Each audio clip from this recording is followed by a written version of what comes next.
Hello ನಮಸ್ಕಾರ ತಾರಾಸ್ ಪ್ರಪಂಚಕ್ಕೆ ನಿಮ್ಮೆಲ್ಲರಿಗೂ ಸ್ವಾಗತ. ಯಾರೆಲ್ಲ ವರಮಹಾಲಕ್ಷ್ಮಿ ವ್ರತನ ಮಾಡಿದ್ದೀರಾ, ಕಳಸ ವಿಸರ್ಜನೆ ಹೇಗೆ ಮಾಡಬೇಕು, ಯಾವ ಮುಹೂರ್ತದಲ್ಲಿ ಮಾಡಬೇಕು ಎಂದು ನಿಮಗೆ ಗೊತ್ತಿಲ್ಲ ಅಂದರೆ ಈ ವಿಡಿಯೋದಲ್ಲಿ ಕಂಪ್ಲೀಟ್ ಆಗಿ ತಿಳಿಸ್ಕೊಟ್ಟಿದ್ದೀನಿ. ಕೊನೆ ತನಕ ವಿಡಿಯೋ ನೋಡಿ, ಹಾಗೆ ಸಬ್ಸ್ಕ್ರೈಬ್ ಮಾಡೋದು ಮಾತ್ರ ಮರಿಬೇಡಿ. ಶುಕ್ರವಾರ ದಿನದಂದು ವರಮಹಾಲಕ್ಷ್ಮಿ ವ್ರತನ ಮುಗಿಸಿ ಸಂಜೆ 6:10ರಿಂದ 7:50 ಸಮಯದಲ್ಲಿ ಸ್ವಲ್ಪ ಕಳಸನ ಕದಲಿಸ್ಬೇಕಾಗತ್ತೆ.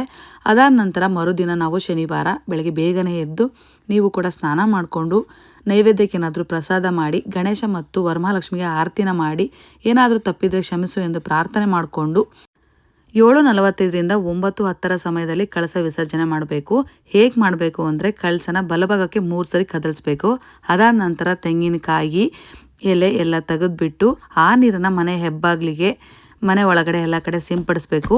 ಹಾಗೆ ಹೂವು ಮತ್ತು ಅಕ್ಷತೆ ಕಾಳು ಅದನ್ನೆಲ್ಲ ಯಾವುದಾದ್ರೂ ಗಿಡದ ಬುಡಕ್ಕೆ ಅಥವಾ ಹರಿಯೋ ನೀರಲ್ಲಿ ಹಾಕಬೇಕಾಗತ್ತೆ. ಈ ರೀತಿ ಕಳಸ ವಿಸರ್ಜನೆ ಮಾಡಬೇಕು.